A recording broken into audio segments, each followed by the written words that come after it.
তো বন্ধুরা, আমি আপনাদেরকে আরেকটা রেসিপি আজকে দেখাচ্ছি। আমাকে সুরাট থেকে একজনা কমেন্টে জানিয়েছে যে এইভাবে ভেজ ডালের রেসিপিটা একবার দেখানোর জন্য। তাই আমি কড়াই বসিয়ে দিয়েছি। কড়াইতে দিয়ে দিলাম মুগ ডাল। মুগের ডালটা আমি ভালো করে ভেজে নেব। মুগ ডালটা লাল করে ভাজা হয়ে গেছে। এবারে একটা থালাতে আমি তুলে নেব। এবারে দেখাবো আমি সব উপকরণগুলো। গাজর কেটে নিয়েছি, ফুলকপি কেটে নিয়েছি, আর বিনস নিয়েছি, নারকেল কুচি আর টমেটো কুচি। এবারে কড়াইতে দিয়ে দিলাম সর্ষের তেল। তেলের ভিতরে দিয়ে দিলাম গাজর। গাজরটাকে হালকা করে একটু ভেজে নেব। গাজরটা হালকা ভাজা হয়ে গেছে। এবারে আমি দিয়ে দিলাম বিনস। বিনসগুলোকে গাজরের সাথে একসঙ্গে ভেজে নেব।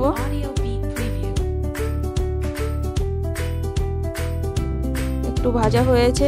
এবারে দিয়ে দিলাম আমি ফুলকপি। ফুলকপিটা দিয়ে আর একটু ভালো করে ভেজে নিচ্ছি।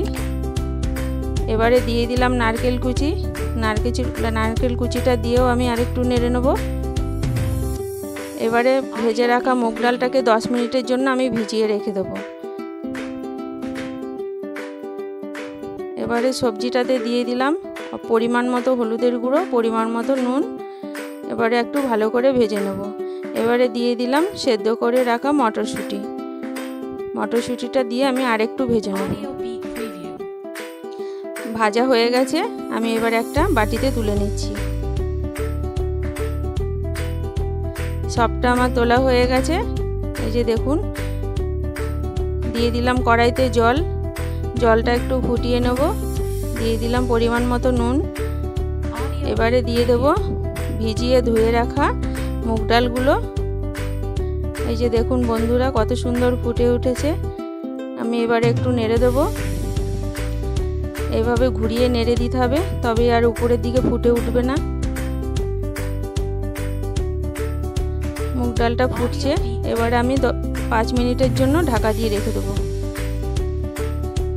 5 মিনিট পর ঢাকাটা তুলে নিলাম। দিয়ে দিলাম কাঁচা লঙ্কা বাটা। কাঁচা লঙ্কা বাটা দিয়ে একটু নেড়ে দিয়েছি। এবারে আমি দিয়ে দেবো টমেটো কুচি। ডালটাকে আমি বেশি সেদ্ধ করব না। এবারে দিয়ে দিলাম 1 গ্লাস পরিমাণে গরম জল।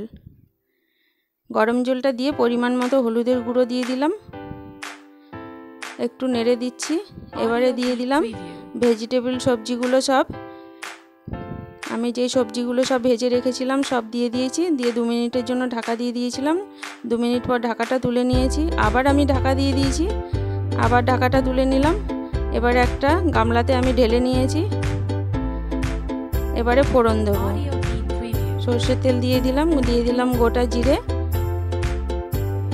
4টে শুকনো লঙ্কা, আর দিয়ে দিলাম 2টো তেজপাতা।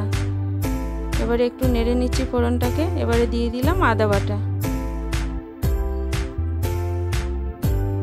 আদা বাটাটা দিয়ে দিলাম। দিয়ে ধনে জিরের গুঁড়ো দিয়ে দিয়েছি। ধনে জিরের গুঁড়োটা দিয়ে আমি ভেজিটেবল ডালটা সব দিয়ে দিলাম।